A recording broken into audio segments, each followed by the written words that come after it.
turn this over to Smith-Sitton and have Lara take it over. Lara, again, coordinator of undergraduate studies and associate professor of English at Kennesaw State, who's been doing this work for many years and has some practices to share with us that I think you will all find very interesting. Lara.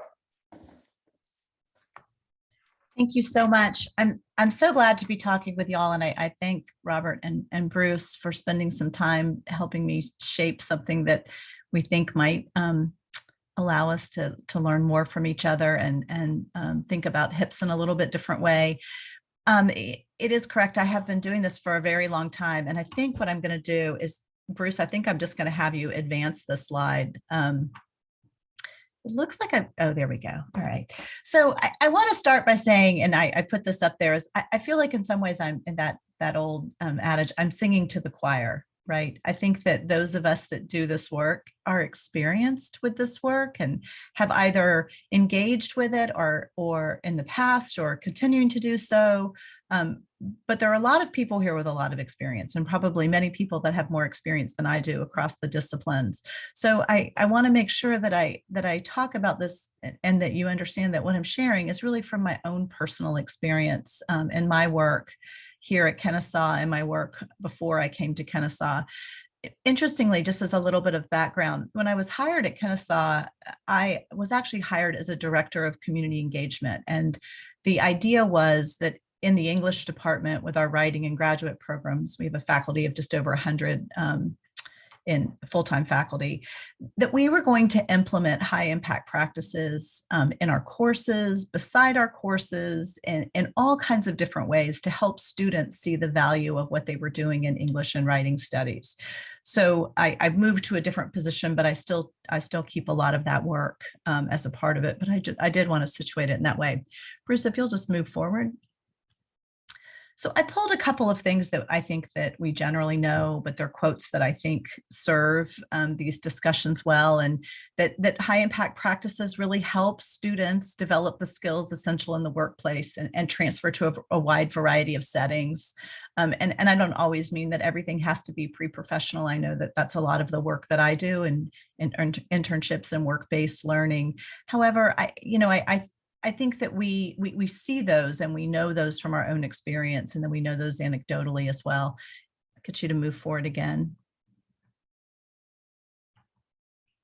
Great. But also too, I think that there are some challenges with high impact practices. Recent studies have highlighted access and equity within high impact practices, some challenges with service learning. Like, there are different barriers that I don't want to ignore, but I also want to say that there's a good amount of research that's also showing that high impact practices are really serving some of those underrepresented and underserved students that are within our populations. So I think that I would think that we're all generally in agreement that high impact practices do benefit students. Bruce, if you'll go forward again. Great. So I summed up, this is from my own work. I mean, there are many, many more things that we can say, but generally what I see is that when faculty ask me, well, why would I do this? Or how does this benefit the students? I mean, I think that it really helps students engage with programmatic goals. And I mean, like at the in-class level, the extracurricular level, as well as just programmatically, it does help them for career preparation. And there's some data that's showing that it's leading to early career success at a different level. Improves academic performance, whether we're talking about GPAs or learning objectives. It creates more opportunities for faculty and student interaction, as well as civic and community awareness, critical thinking, writing skills, all of these things that we think are valuable. And it also sometimes helps students really see the value and impact of the investment they've made in their education, both in time and money. I also think too that one of the things that I love about high impact practices is that it really gives students an opportunity to see that they are the leaders that we so desperately need for tomorrow. And I think that when they can actually do that within our classes and apply these, I think they really see the impact they can have. So forward again. Okay, so today's question is, how do HIPs benefit faculty? I want to step outside of all the things that we already know. And then secondarily, I want to look at these other questions that I find myself answering a lot, is how can faculty maximize the value of the implementation of HIPs in our work? And how can USG grow faculty engagement and implementation of HIPs across the system? And those are the focus of what I'm going to talk about a little bit today. So for me, as somebody who does this work, I came to this work after a long career in industry. And I really found that the individuals that worked on my team when I was a director, the ones that were putting forward the most amazing work, I was wondering what the difference was. It wasn't necessarily where they went to school or what their major was, but often many of those students had engaged in community-based work or internships before internships were as popular as they are now, or they had portfolio projects and all these other things that fall under high impact practices. And so what is a result of that is it's made me a better, more thoughtful teacher. In the classroom, I am really, really deliberate in how I construct courses. And I have to control the details and plan things out in a way that I don't have to do as much with courses that don't have these high impact practices included. It has completely changed my research agenda. It's much more innovative and enriching and goes in a lot of different directions. And frankly, it has created really meaningful service opportunities in the community and service opportunities within my own department and across the college. So go forward. So, but I think the question that we come back to is that how do we faculty fit HIPs in when we have so much else going on? I mean, I think that's one of the critical things that I hear from faculty. I heard it last week when I was working with English faculty trying to increase the number of courses that we have coded for the fall. And it's just, how do I fit that in? And so today I want to talk about maybe how I did it and ways that we can all think about it, especially as we go into discussion groups. So go forward. Okay, so here's the approach that I use when I talk about it. I talk about the implementation of a high impact practice into one of my courses or my work in general is that I align, assess, and articulate. Those are the 3 A's that I talk about. So if we'll go forward again. So what do I mean? Align the work that I'm going to do, the high impact practice, within my workload. So if I'm going to put a high impact practice into a course, it's going to align with my teaching. The goals of my FPA in teaching, it's going to align in research and scholarship, it's going to align in my service administration. So I'm very efficient in how I elect to put a high impact practice in place. I always make sure that it aligns with departmental, college, and institutional goals. I look at the disciplinary priorities of my discipline, which is rhetoric and writing studies. And then I also look at how it aligns with my professional goals. Where am I trying to get in the next 3 years or 5 years? So much of the work that I did, particularly with Green Card Voices, was done before I had tenure and before I was an associate professor. So I had a very distinctive goal, and that was to go up for tenure and promotion at the 5-year mark. So if we go forward, assess. And this is probably the most important part. Assess the resources that are available. This can be, this work can have a heavy lift, but if you really look at what's available to you, funding in your department, support in your department. I was able to get graduate research assistants, undergraduate research assistants. I was able to student assistants in the department, work with other faculty. I just maximized everything that I had. I looked at resources from the larger systems in the USG and AAC&U. I looked at resources in my discipline. So when I was going to conferences, I was really leaning into conferences and programs and workshops that specifically spoke to this. I looked at resources from community sources, which also enabled me to make partnerships. And then I looked for grants and programming like a teaching incentive grant or programming incentives that might adjust the course designs, but I really stepped back and planned it. If we go forward, and then I articulate. And I think this is the part that gets hard because we're busy, and also I don't love to talk about all the things I do. But when I articulate these high impact practices or what I do, I emphasize first student impact, how their learning changed, how it affected them academically, how it affects their professional lives and their personal lives, their personal interests. I often do value and impact studies of students that are longitudinal, where we I ask them the impact of that. I have them speak specifically, and then I come back and visit again. And I'm about to do the Green Card Voices project at the 3-year mark this summer. So just really being able to speak specifically about it. I also talk about faculty impact, both professional and personally, my own as well as the colleagues I work with.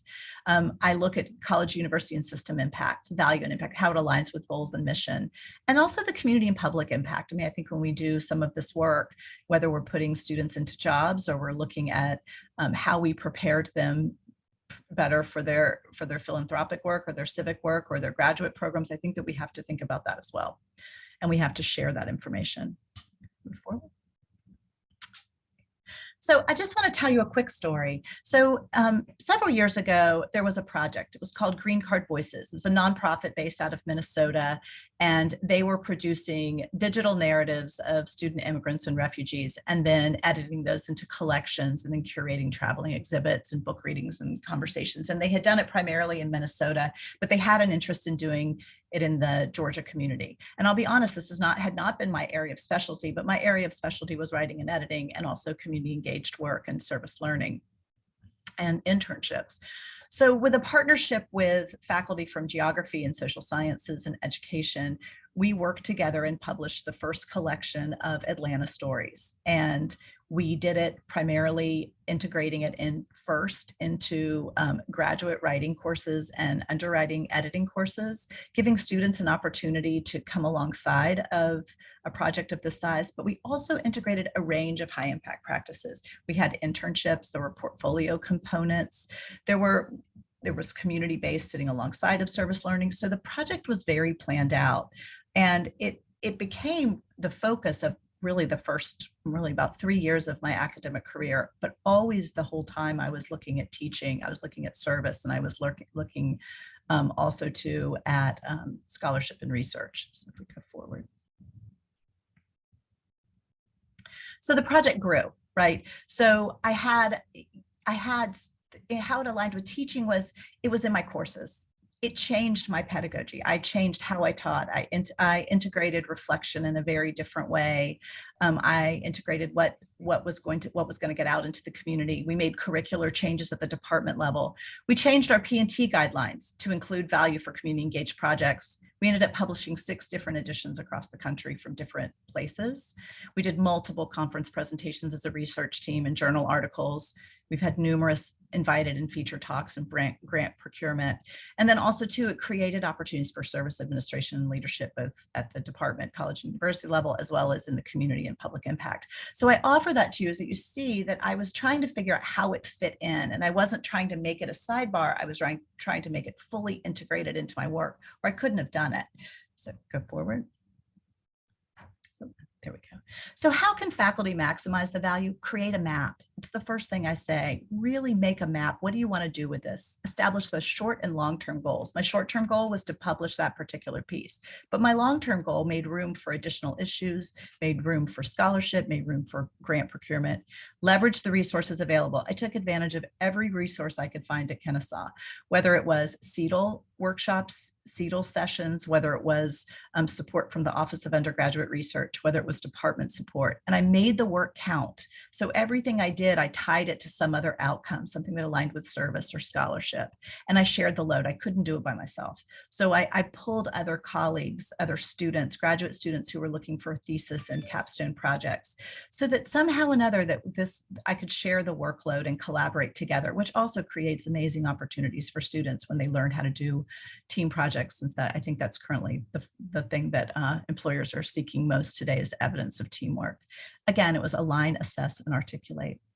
Go forward. So then my second question was, how can USG grow faculty engagement and implementation across the system? Identify opportunities for faculty to implement them in line with workload commitments. I think that whenever I do talks here in the department or elsewhere, that's the first thing. Look at your workload and how does that fit into your workload? What do you need to adjust within that workload that makes room for it? Understand the limitations, understand what you're teaching. If you're teaching 5 courses, it may not be the time to integrate 5 high impact practices across 5 courses, but manage that really carefully. Emphasize the value to students, to faculty and students, and provide models. And those were the ways that I approached it each time, and that I ask faculty to, but I always emphasize, above all else, it makes me a better teacher. The scholarship is valuable, the service is valuable. I'm a better teacher by understanding how to help students reflect more thoughtfully on the work that they're doing. And it's just made me more thoughtful. We move forward. So that's a quick look at the things that I did. I was talking fast, I know that, but I just wanted to tell you how I did it. It was very much a planning and aligning and assessing, and then making the argument that this makes me a better teacher. So when it feels cumbersome to do another reflection, I ask myself, how does that impact our students in ways that are really meaningful that maybe I hadn't thought of before? And so I hope that that's helpful as a way to think about it, but really thinking about aligning, assessing, and articulating is a way to help faculty see ways that high impact practices can be transformative, not only in our students' careers, but also our own. Thank you so much, Laura. Really helpful. This is Bruce. We're going to take a few minutes now for folks to either add some comments or questions they might have for Laura for a few minutes. So you can either drop them in the chat, or you can unmute yourself and we can give you an opportunity to ask any questions you might have for Laura at this time. Anybody have any questions or comments they'd like to add? If I may, Bruce, this is Rami. Yeah, go ahead. Okay. First, Laura, this is amazing work. I think this is interesting, and I see how intelligently you were able to capitalize on the fact that you were doing research, trying to introduce HIPS in classes. But do you have any ideas of, the field that the faculty is dealing with is, for instance, STEM related, and it's not, relevant too much to the research? How can they kind of capitalize on doing HIPS or integrating HIPS in classes in other ways that could help them?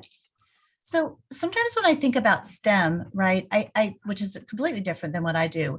Number one, STEM is often a partner. So that's where that cross-disciplinary part of it becomes really important. One of the collections that we published was a collection of professionals in STEM, immigrant narratives from people in STEM. I couldn't get that out right, sorry. And so I didn't have the expertise and the knowledge to do that, right? But my colleagues in STEM did. So that created an opportunity for a simple way to integrate a high impact practice, and that was cross-disciplinary. But I think of when I'm looking for a high impact practice, depending on what you're going to do, is whether it's an internship, right? That I think is its own, work-based learning is its own thing. But if you're looking for classroom-based things like service learning or community-based learning, I think those are easy ones to start with, or undergraduate research, right?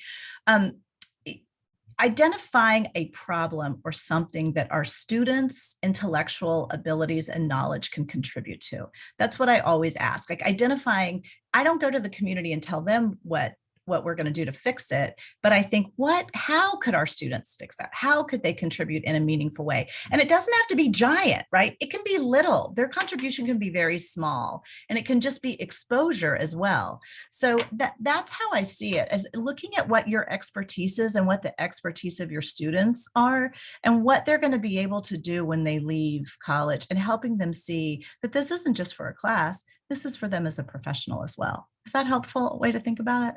Absolutely. Thank you so much. I appreciate it. I think there's a question in the chat. Oh, in the chat first. Yes, you're right. There's a question about sort of how to engage students and make the case for HIPS with students.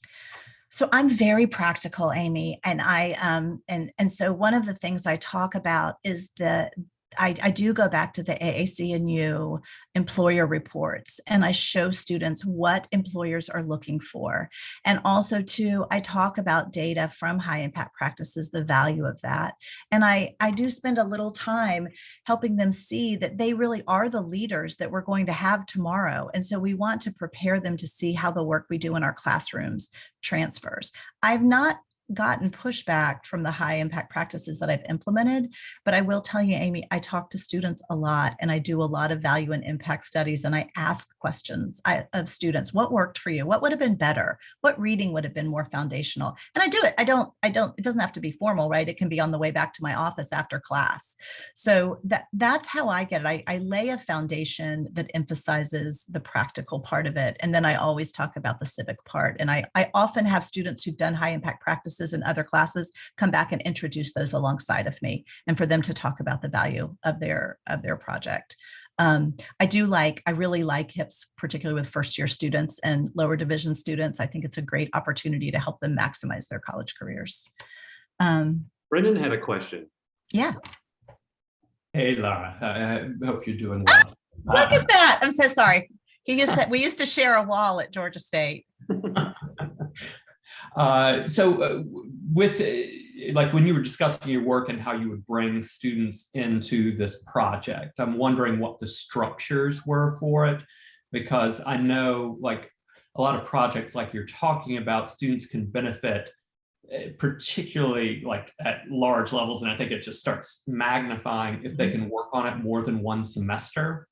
Yes. And so, I know the Georgia Tech program, the vertically integrated projects program, is trying to solve that issue. And it is particularly started with STEM leaning, so it's like all over the board.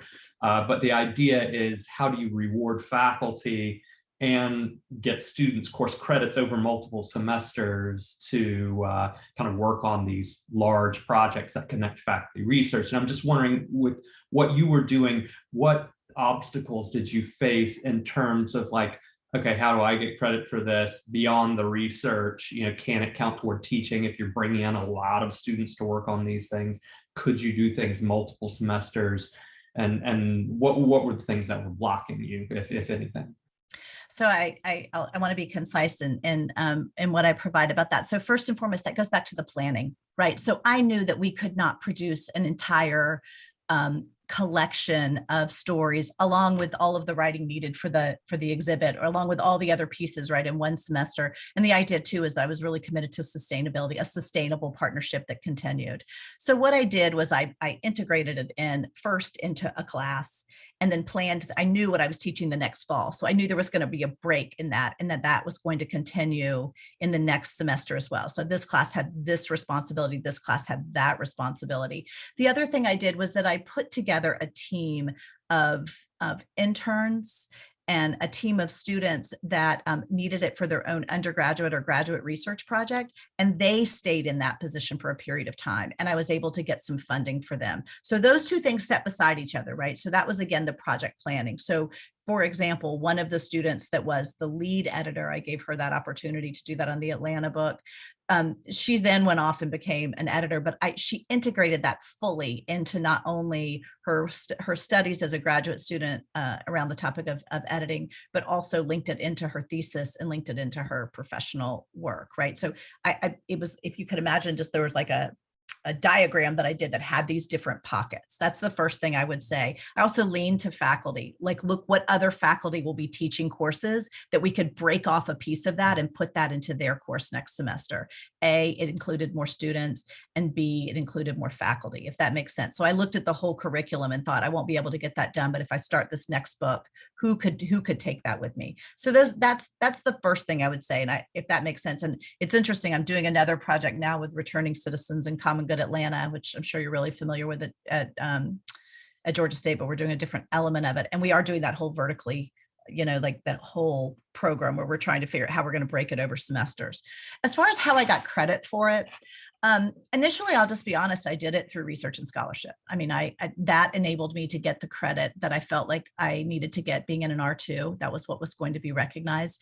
But then what I also did too was seek ways to get recognition for the program. So we carefully aligned the program with the Board of Regents Award for a significant project. And we were looking at that so that the project provided recognition to the department for the project, right? Not to me personally, but to the students and the department that was committed to it. And so that's how I got credit for it. Does that help some?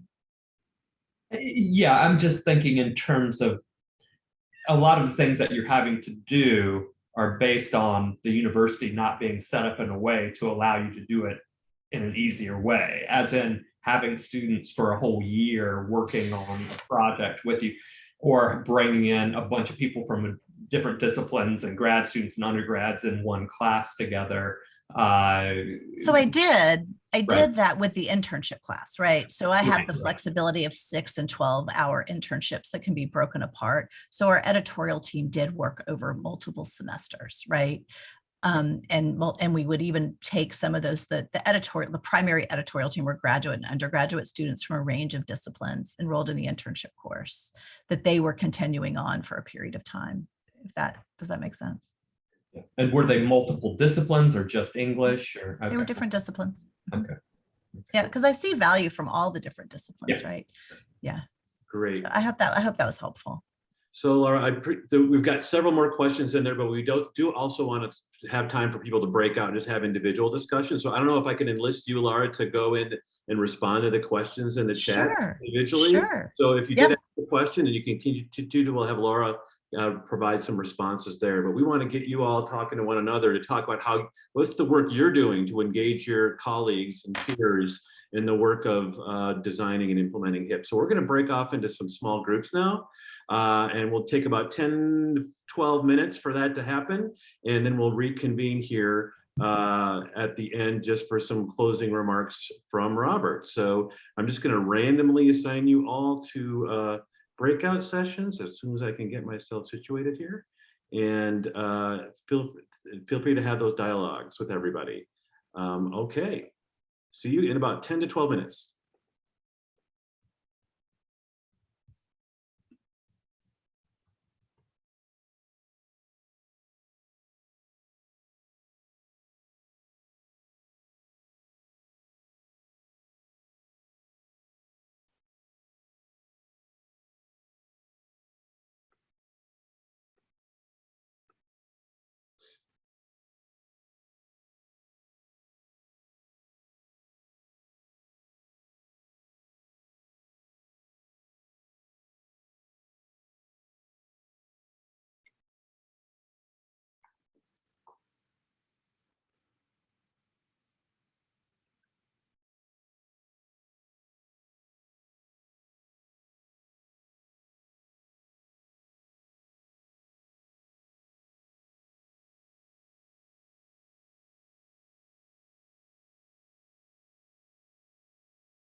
courses.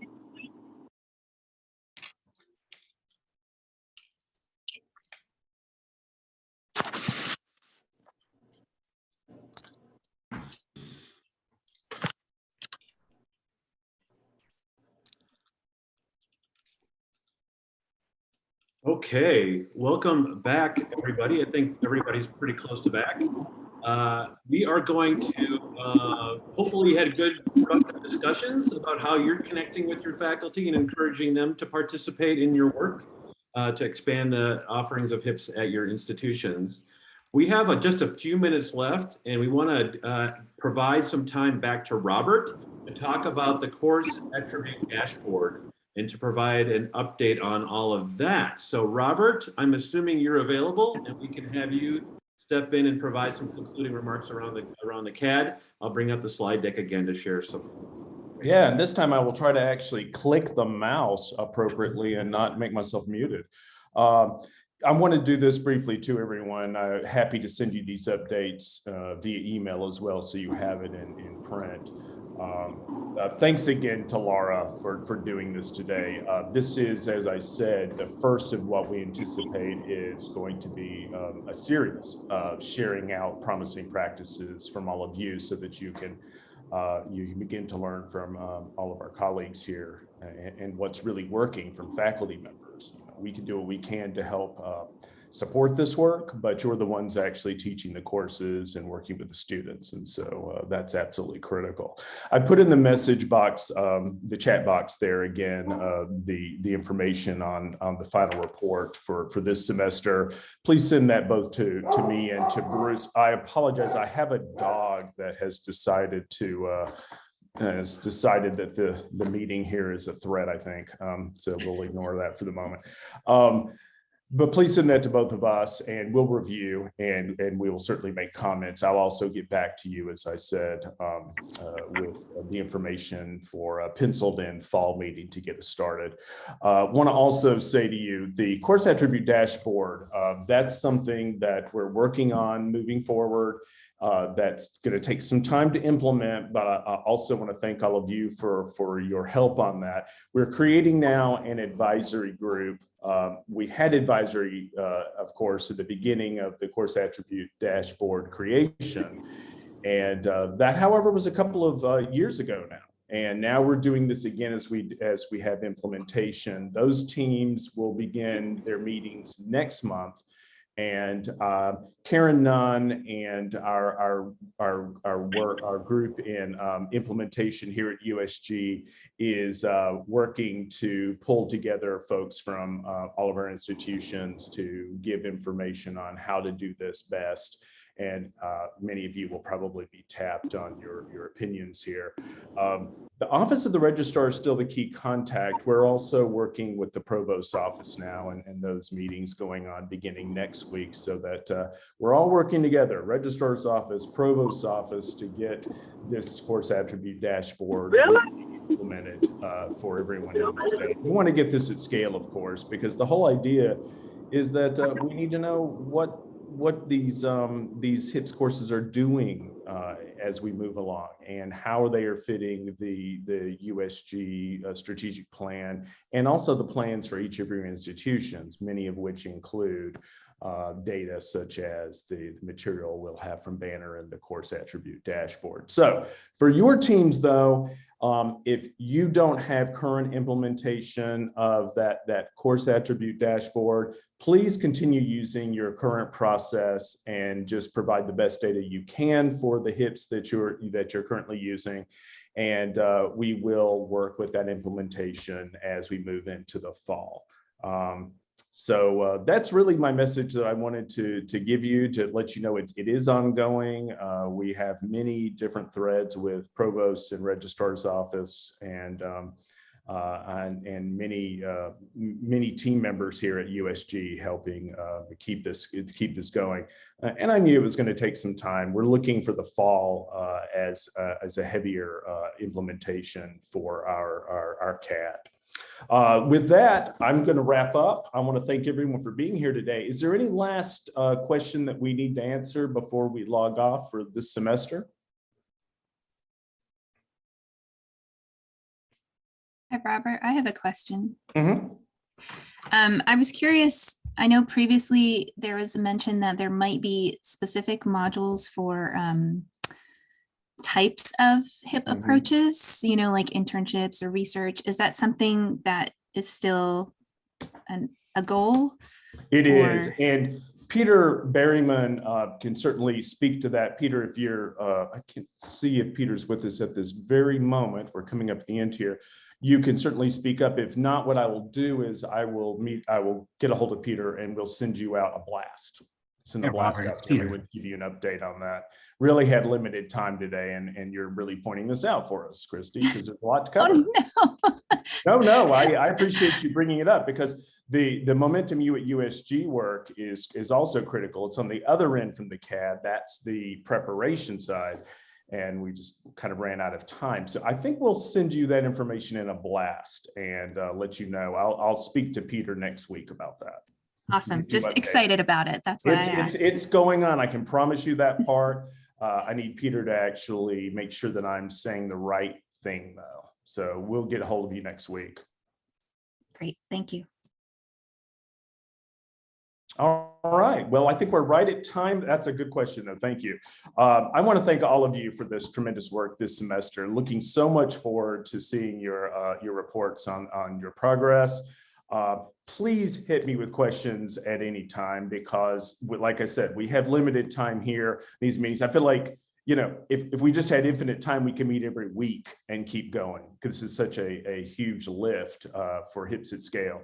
I want to thank you for what you've done. Mary, I see your hand up there as I'm closing down here. Yeah, are there any specific requirements on what you guys want in the May 12th reports?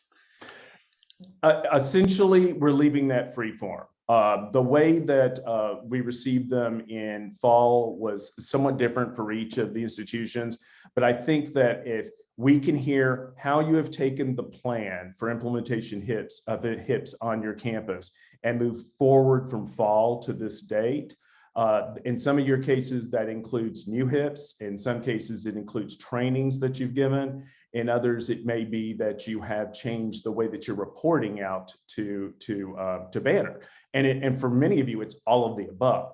And so we're leaving that free form, but if you have questions on that one, please chat with me. Just send me an email, because if necessary, I'll just jump in and make another meeting for us, say half-hour meeting, so we can talk about that if you have a lot of questions.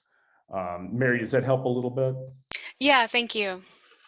So everyone was at such a different place. We didn't make a template. What we expected was that you would follow up on fall, and those were really helpful. But we also know that you may need a little bit more of information. Let's see. So Peter's telling us here, difficult to pinpoint a date for those courses that the information Christy was asking for. Looking at end of summer 2022 for that, and we can get you more detail there too. So thank you, and then I like that, fingers crossed for end of summer. But Mary, back to the reports. If you have questions, ask me. I'm happy. If necessary, I can even give you some more pointers. But so far, the information has been really helpful, leaving it open-ended for all of you, because you're all at such different places and focusing on different HIPS goals. So you know where to find me. Hit me up anytime. I'll be around. And I just want to thank you all. Thank you, Bruce, for making this possible today. And thank you, Lara, because that's what this whole meeting was really about, was hearing from your work and how it could be helpful to the rest of the state at Scale. Everybody have a wonderful weekend, and hopefully a holiday weekend for you, and we'll be talking soon.